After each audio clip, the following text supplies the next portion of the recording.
할렐루야. 오늘도 생명의 떡이신 예수 그리스도를 말씀으로 먹으며 생명의 풍성함 누리는 저와 여러분 되기를 주님의 이름으로 축복합니다. 여러분 아침 식사 드시고 오셨습니까? 네.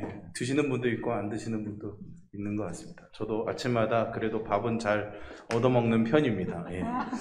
감사한 마음으로 살고 있고요. 항상 우리에게는 이 먹거리가 참 중요한 것 같습니다.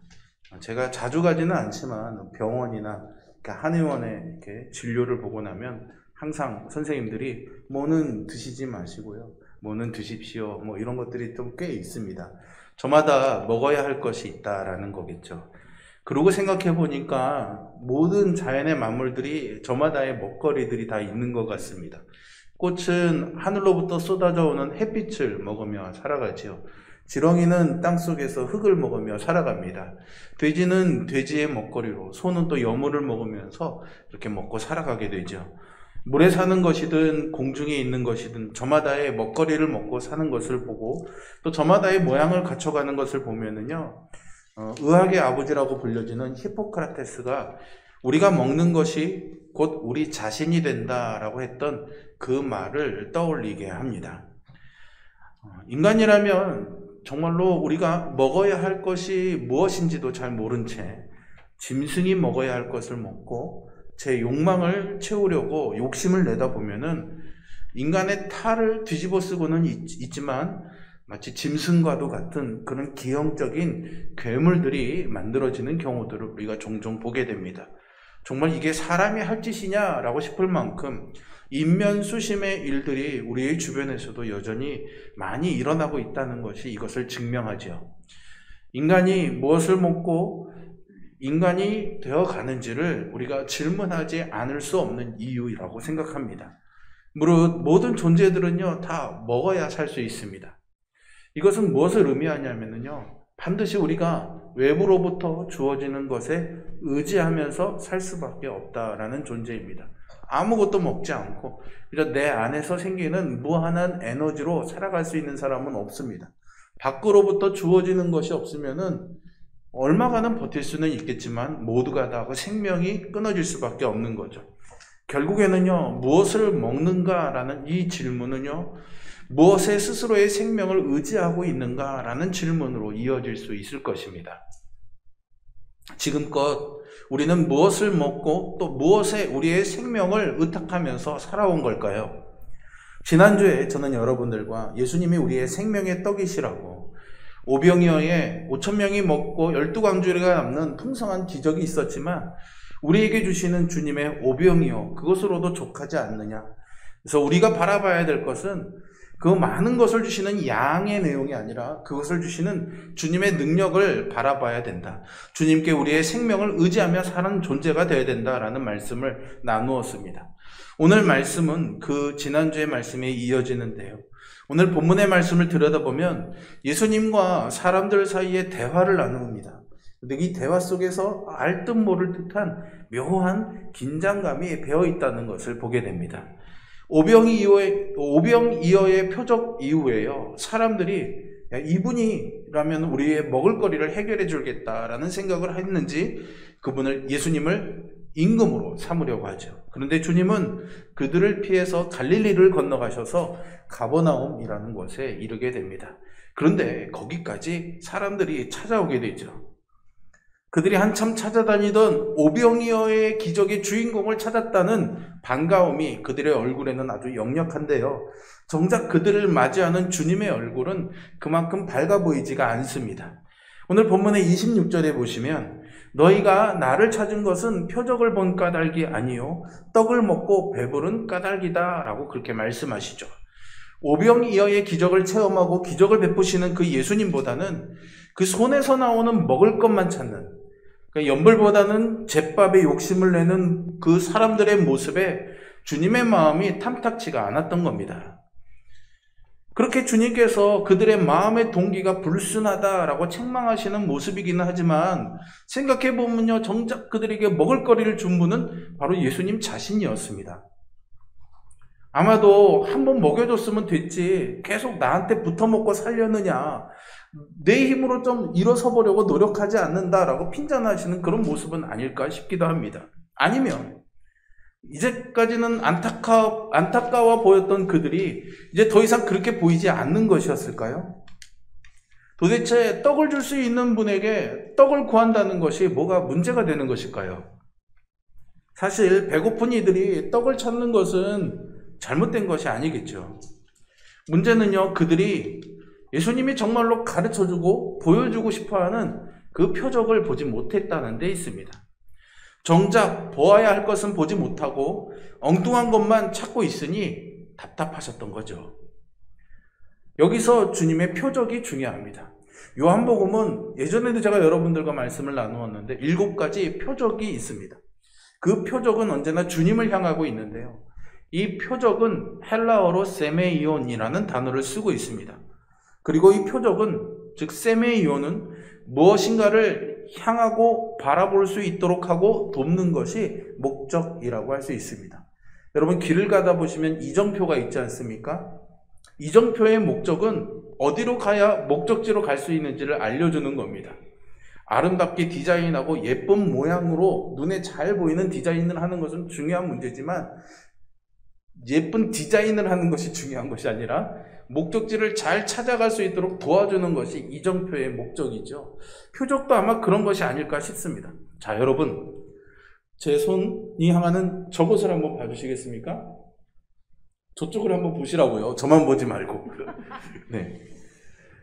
제가 지금 여러분들께 손을 들어서 저쪽을 봐달라고 부탁을 드렸습니다. 저는 여러분들이 제 손을 바라봐주는 게 목적이 아니라 저곳을 보는 것이 저의 목적이었죠.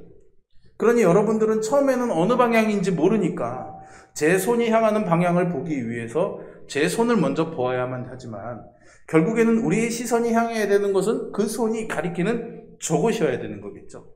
그런데 계속해서 제 손끝만 바라보면서 목사님 뭐가 있다고 그러세요? 아무것도 안 보이잖아요 라고 말한다면 그만큼 어리석은 사람이 없을 것입니다. 표적이 바로 그런 것이죠. 표적이 향하고 있는 곳을 보아야지 표적만 보고 있으면 아무것도 발견할 수가 없습니다. 그러니까 주님께서 오병이어의 기적을 베푸신 까닭은 그것 자체가 목적이 아니라요, 사람들로 하여금 무언가 보게 하려던 것임을 알 수 있는 거죠. 주님은요, 가난한 자에게 복음을 전하시는 것을 통해서 포로된 자를 자유하게 하고 눈먼 자를 보게 하고 눌린 자를 자유하게 하시려고 당신이 이 땅에 오신 것이다 라고 선언하셨습니다. 그분의 삶과 존재 목적 자체가 구원하시는 하나님의 통치가 당신을 통해서 이미 시작되었다는 것, 그리고 모든 선한 것을 주시는 하나님이 여기에 계시다는 것을 보여주시려는 것이었죠. 그러니까 복음을 통해서 양들이 풍성한 생명을 얻게 하시려는 것이었습니다. 그래서 예수님이 보이지 않는 떡, 생명의 떡이 되어주신 거죠. 하지만요, 양식이라고 한다면 그저 먹을 것만 보이는 사람들의 눈에는 오직 배를 채워줄 떡만 보였던 겁니다. 정작 하나님을 주목하라고 베풀어 주신 기적, 즉 표적에 온통 마음이 빼앗겨서 하나님을 놓치고 만 것이죠. 주님의 마음이 이들에게 불편했던 이유의 두 번째는요, 예수님을 통해서 하나님께서 베푸신 은혜를 은혜로 여기지 못하는 완악함 때문이었습니다. 27절 앞부분에 보시면 주님께서 썩을 양식을 위하여 일하지 말고 영생하도록 있는 양식을 위하여 하라 말씀하십니다. 썩어지고 없어질 것을 위해서 일하는 이 무리들에게 이제 영생하는 양식이 주어졌다는 초대의 말씀이죠. 그런데 그들이 주님에게 묻습니다. 우리가 어떻게 하여야 하나님의 일을 하겠습니까? 라고 묻죠. 주님은 분명히 영생하도록 하는 양식이 너희에게 주어졌다라고 말씀하셨습니다. 이미 그들에게 주어진 것입니다. 주님이 그것으로 나타나신 거죠. 그런데 그들은 그것을 얻기 위해서 우리가 어떻게 하나님의 일을 해내야 하겠습니까? 라고 말하고 있는 겁니다. 결국 말씀하시는 주님을 주목하는 것이 아니라 자꾸만 자기에게 집중하고 있다 보니까는 결국에는 내가 뭔가를 해내야만 한다. 필요한 것을 얻어내기 위해서는 무언가가 필요하다는 그런 자기의에 사로잡히게 된 겁니다. 스스로 무언가를 해내야만 한다는 이런 조급함은 곧 스스로 또한 무언가를 해낼 수 있다는 오만함으로 이어지기가 쉽습니다. 이런 삶에서 하나님께서 하실 수 있는 일은 정작 없습니다. 광야에 내던져진 이스라엘이요, 하늘로부터 내려오는 이 만나를 먹거리 삼아서 살지 않았습니까? 그 모든 것들이 사실은 하나님께로부터 주어진 것인데 우리는 이 사실을 까마득히 잊은 채 살아가곤 하지요. 그리고는요, 뭔가 얻어냈다 싶으면은 입으로는 하나님께 영광과 감사, 하나님이 모든 것을 하셨습니다라고 고백은 하지만 실제로 내심으로는 내 힘으로 해냈다라는 이 자신감에 내 수고함으로 살아냈다라고 큰소리치기도 합니다. 그러다 보면은 이런 감동과 감격은 잊어버리게 되고 삶이 수고롭고 힘들게만 느껴지게 되는 거죠. 주님이 그런 그들에게 말씀하십니다. 29절이죠. 하나님께서 보내신 일을 믿는 것이 하나님의 일이다 라고 말씀하십니다. 어떻게든 하나님의 일을 해내서 우리가 이 영생하는 생명의 양식을 먹고 싶습니다라고 말하던 이들에게 우리가 그저 할 수 있는 일은 하나님을 신뢰하고 믿는 것뿐이라는 그 주님의 말씀은 그런 결단을 참으로 머쓱하게 만들어버리기도 합니다. 이들로서는 그저 하나님을 믿는 것만으로 영생하는 양식을 얻을 수 있다는 이 주님의 말씀이 실감나지가 않는 겁니다. 내일을 위한 양식, 그저 먹을거리를 위해서도 오늘 하루를 애쓰고 수고하면서 살아야 되는데 말이죠. 그래야만 뭔가를 얻을 수 있다고 이렇게 버둥대면서 살아가고 있는데 그저 아무것도 하지 않고 주님만 믿으면 된다라고 값없이 주어진다는 것이 그들에게 실감날 리가 없죠. 한껏 뭔가 해보자고 힘을 딱 주고 있는데 맥이 탁 풀리는 느낌입니다. 뭐지? 겨우 믿으면 되는 거야? 불편한 마음도 생겨나고 뭔가 머릿속에 소용돌이 치고 그거라도 잡아보고는 싶지만 정작 하나님을 믿는다는 것이 무엇인지도 잘 모릅니다. 믿는다는 것, 특별히요 하나님을 믿는다라는 이것은요 하나님을 하나님으로 인정하여 드리는 것입니다. 하나님을 믿는다고 하면서도 하나님이 정하신 방법, 하나님의 능력, 하나님의 때, 하나님의 말씀을 존중하지 않고 거절할 때가 많은 우리이지 않습니까? 그런 우리에게 하나님을 인정하여 드린다는 것은 말처럼 쉽지가 않습니다. 우리가 하나님을 믿지 못하는 것, 하나님께 내 인생과 삶을 의탁하지 못하는 것은 모두가 다 하나님을 인정하고 있지 않기 때문이죠. 이게 중요한 부분입니다. 하나님을 믿는다는 것은 그래 하나님이 계셔라고 인정하는 것이 아니라 하나님을 하나님으로 받아들이는 겁니다. 즉 그분께 나의 모든 것을 맡길 수 있는 마음의 태도가 있어야 되는 것이죠. 결국 우리는요 주님께서 빈들에서 산 위에서 보여주셨던 이 오병이어의 사건을 통해서 놀라운 일을 이루시는 그 하나님의 나라가 이제 내 삶에서 시작되었다는 것을 보아야만 합니다. 그것을 보라고 주신 표적이기 때문이죠. 우리가 먹어야 할 양식은요 물고기 2마리와 보리떡 5개가 아니라요 하나님이 지금 여기에 계신다는, 그리고 그 하나님이 모든 것의 원천이 되신다는 주님의 말씀입니다. 이 말씀을 먹을수록 믿음이 생겨나는 것이고요 그 믿음이 우리 안에 예수 생명이 솟아나도록 해주는 것입니다. 그렇다면 어떻게 해야 자꾸만 떡광주리로 향하는 우리의 시선을 거두고 표적이 가리키고 있는 주님을 볼 수 있는 것일까요? 어떻게 해야 예수님을 통해서 내 삶에서 항상 하나님을 하나님으로 인정하며 사는 이 믿음이 드러날 수 있게 될까요? 출애굽기 16장에는요 만나의 이야기가 담겨져 있습니다. 만나를 내려서 광야에 있는 아무것도 나지 않는 먹거리 문제를 해결할 수 없는 이 광야에서 하나님이 기필코 자기의 백성들을 먹이고 살려내시겠다는 하나님의 말씀인 겁니다. 그 중에 출애굽기 16장 4절의 말씀을 한번 보겠습니다. 그때 여호와께서 모세에게 이르시되 보라 내가 너희를 위하여 하늘에서 양식을 비와 같이 내리리니 백성이 나가서 일용할 것을 날마다 거둘 것이라. 이같이 하여 그들이 내 율법을 준행하나 아니하나 내가 시험하리라. 아멘. 만나를 거둘 때마다 하나님이 시험하시려고 했던 것이 무엇일까요? 날마다 일용할 양식을 거두게 될 것이라는 이 은혜의 약속이 이스라엘에게 주어졌지만, 일용할 양식을 거두기 위해서는 반드시 날마다, 그러니까 내일도 하나님께서 이 만나를 내려주실 것이다 라는 이 믿음을 가지고 있어야만 합니다. 여러분, 이것이 쉬워 보이지만 쉽지 않습니다. 내일을 위해 쌓아두는 사람들을 우리는 탐욕스럽다 비난할 수 있겠지만, 정작 여러분, 내일의 먹거리를 해결할 수 없는 광야에 던져진 상태라면 우리도 다를 바가 없지 않겠습니까? 오늘 내린 만나에 만족하면서 더 잡으려는 손을 거둘 수 있다는 것은 내일의 굶주림이 두려움이 되고 마는 우리의 본성과는 잘 맞지가 않습니다. 아마도 이 광야의 이스라엘 백성들 중에도 하나님의 이 말씀에도 불구하고 내일을 위해서 만나를 몰래 빼돌리고 쌓아둔 사람이 있었을 것입니다. 남들과 다르게 나는 참 똑똑하게 행동했어, 나는 내일을 잘 준비했어 라고 생각하기 쉽겠지만, 그렇게 귀했던 만나는 어김없이 다음 날에는 썩어 악취가 나는 골칫덩이가 되고 맙니다. 여러분이 만나라는 이 말의 뜻이 이것이 무엇일까라고 합니다. 하늘에서 내려와서 오늘 내 손에 들려진 이것이 놀랍기만 하구나라는 감탄사인 것이죠. 이야, 이게 뭐지? 라는 그런 뉘앙스인 겁니다.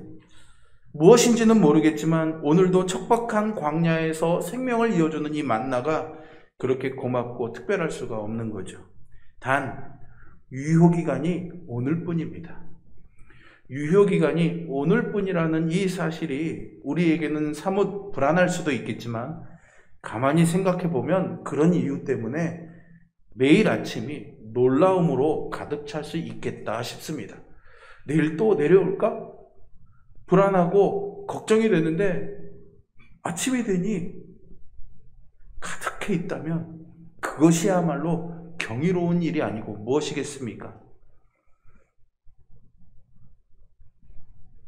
눈을 뜨고 밖에 나가보니 어김없이 만나가 지천에 널려 있습니다. 그때 아마 그들은 이렇게 외쳤을 것입니다. 오늘도 먹고 살 수 있겠구나.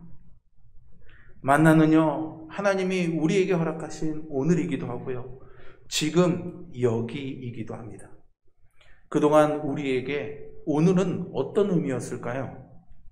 하나님께서 주신 오늘 위에 우리는 늘 불평과 불만, 한숨과 근심의 오명을 뒤집어 씌웠습니다. 겨우 하나님 주시는 게 하루치밖에 안 되냐고 볼멘소리로 하나님을 원망할 수도 있었겠죠. 아니면은 그저 하루치밖에 안 되니 그저 지나치고 말게끔 가벼이 여길 수도 있었을 것입니다. 하지만 지금까지 살아온 시간도, 앞으로 나아갈 걸음도 모두 오늘을 살게 하시는 그 하나님의 은혜인 것을 깨닫게 되면 우리는 만나에 불만족하고 만나를 내리시는 하나님께 불평할 수가 없는 거죠. 믿음은요, 하나님을 하나님으로 인정하는 것이라고 말씀드렸습니다. 그리고 그것은 반드시 하나님께서 오늘을 살게 하셨다라는 감탄으로 이어질 수밖에 없는 것이죠. 그럴 때 일용할 양식은 우리에게는 왕의 잔치상처럼 누려지게 되는 것이고, 그저 그런 오늘을 하나님이 살게 해주셨으니 누구도 빼앗아 갈 수 없는 그런 기쁨의 날이 될 줄로 믿습니다. 저와 여러분이 그런 은혜가 날마다 있기를 주님의 이름으로 축복합니다. 주님이 우리와 함께 하신다, 임마누엘이죠. 결국 이 임마누엘의 핵심도 하나님의 구원이 오늘 지금 여기에 있다라는 겁니다. 주님이 오늘 우리와 함께 하여 주시고 우리의 오늘을 구원해 주시는 분입니다. 이제 마지막으로 오늘 본문의 32절을 한번 보겠습니다. 예수께서 이르시되 내가 진실로 진실로 너희에게 이르노니 모세가 너희에게 하늘로부터 떡을 준 것이 아니라 내 아버지께서 너희에게 하늘로부터 참 떡을 주시나니. 아멘. 주님은요, 여기서 모세의 때에 내렸던 만나를 말씀하시면서 모세가 그들에게 하늘로부터 떡을 준 것이 아니라고 해야 맞는 표현임에도 불구하고 일부러 그들이라는 단어가 아니라 너희에게라고 말씀하고 있습니다. 즉 모세가 수천 년 전에 광야에 있는 이스라엘 백성들에게 떡을 주었다라고 말씀하셔야 되는데 마치 예수님은 지금 예수님의 이야기를 듣고 있는 사람들에게 모세가 너희에게 떡을 준 것처럼 이렇게 이야기하고 있는 거죠.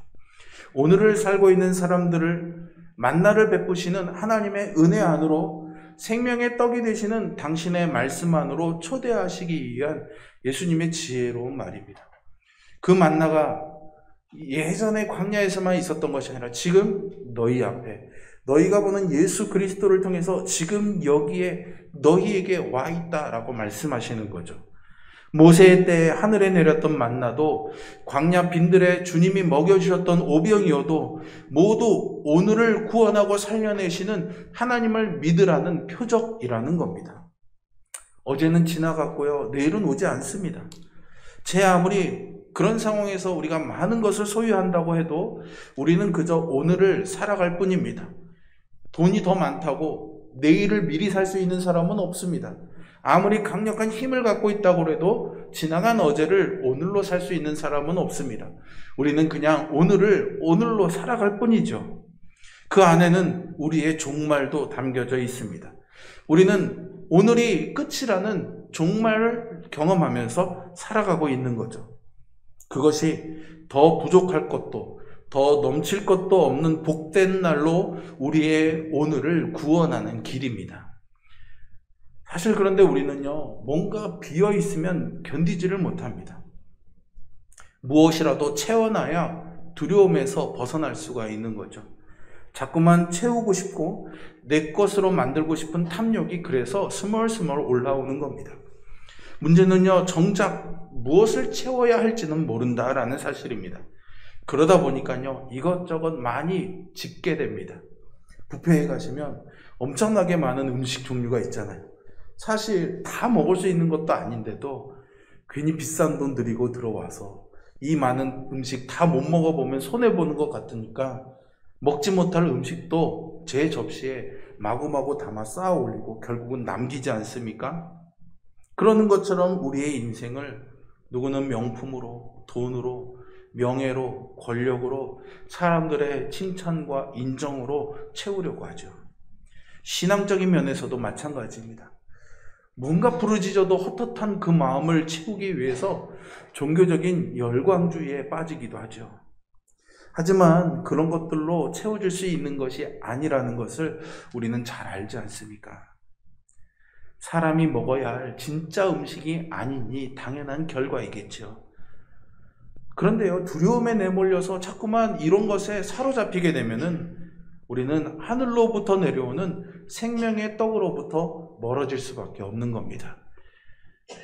여러분, 치명적인 죄를 지었지만 하나님으로부터 멀어지지 않기 위해서 눈물로 간구하면서 주님의 성령을 내게서 거두지 말아주세요라고 그렇게 몸부림쳤던 다윗을 기억하십니까? 그 다윗처럼 예수 그리스도를 생명의 떡으로 먹고 사는 사람들에게는 전적으로 하나님께 이어지고 하나님께 의존되는 그런 갈망, 배고픔이 있습니다. 지금 여러분들에게 그 예수 그리스도를 향한 갈망, 배고픔이 있는지를 한번 물어봐야 될 것입니다. 누가는요, 자신이 쓴 복음서에서요, 이 땅에 오신 주님께서 가장 먼저 누우셨던 곳이 구유라고 밝히고 있습니다. 구유가 뭡니까, 여러분? 우유 9개가 아니고요. 감사합니다. 1부 때보단 반응이 좋네요. 1부 때는 무슨 말인지 몰라서 굉장히 썰렁했습니다. 구유는 우유 9개가 아니라 외양간에 있는 가축의 밥통이지 않습니까? 먹을거리가 담겨져 있는 밥통입니다.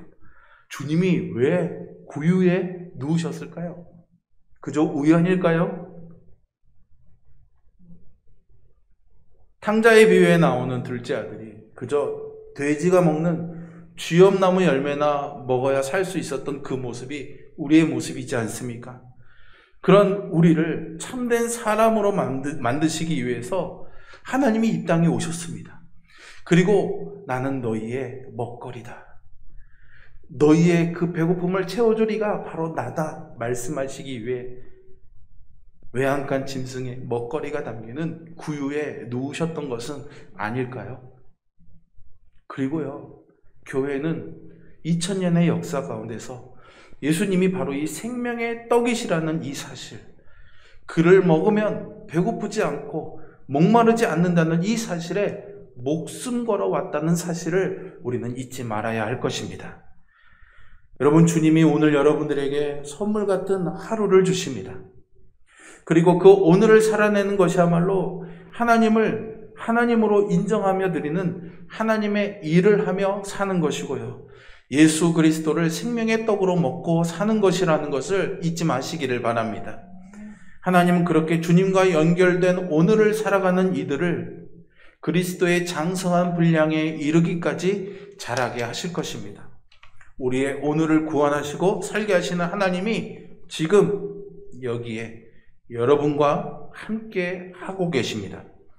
그러니 여러분, 내일을 두려워하지 마십시오.